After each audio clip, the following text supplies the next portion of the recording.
Role. खरीप पिकानं दगा दिल्यानंतर आता शेतकऱ्यांचा दारोमदार हा रब्बी पिकावर होता.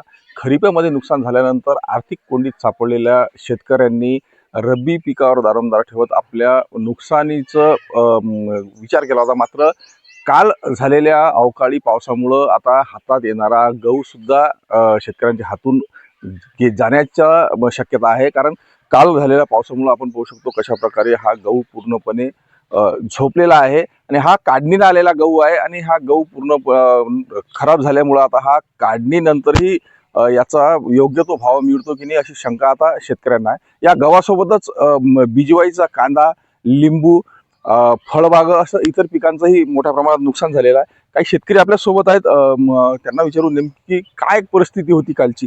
दादा मला सांगा, काल किती वाजता पाऊस आला आणि काय परिस्थिती होती? काल 6 वाजतापासून सुरुवातीला वारा आणि विजा सुरू झाल्या.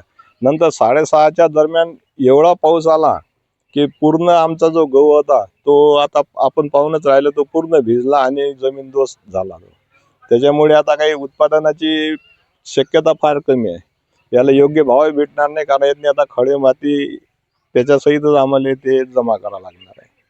कोणत्या कोणत्या पिकाचं नुकसान झालं आहे? गहू आहे आणि उन्हाळी कांदा भिजवायचा, हे ढोरांचा मका वगैरे आहे, काही भाजीपाला आहे, लिंबू आहे. हे खूप नुकसान झालं. खरीपाची काय परिस्थिती होती? खरीपात काय काय नुकसान झालं? खरीपात काय सगळं सोयाबीन गेलं आणि कपाशीचे सगळं नुकसान झालं. भाव नाही भेटला काही. सोयाबीन स्वस्त विकायला लागले येते. आता रब्बीवर होतं तर ते असंच झालं. त्याच्यामुळे मग आता हवालदिल झाला शेतकरी. दादा मला सांगा, कोणी पंचनाम्यासाठी इथे आला का? काय सध्या परिस्थिती आहे? काही शासनाला कळवलं का या संदर्भात?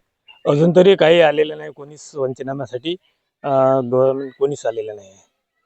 आणि आमचं ते आता काल पावसामुळे नुकसान झालं, त्याची आम्हाला खूप चिंता वाटत आहे आणि शेतकऱ्यांना थोडंसं कठीणच आहे.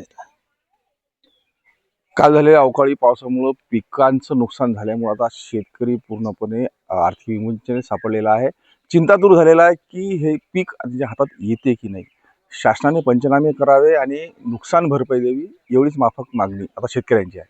कुंदन जाधव, न्यूज 18 मराठी, अकोला.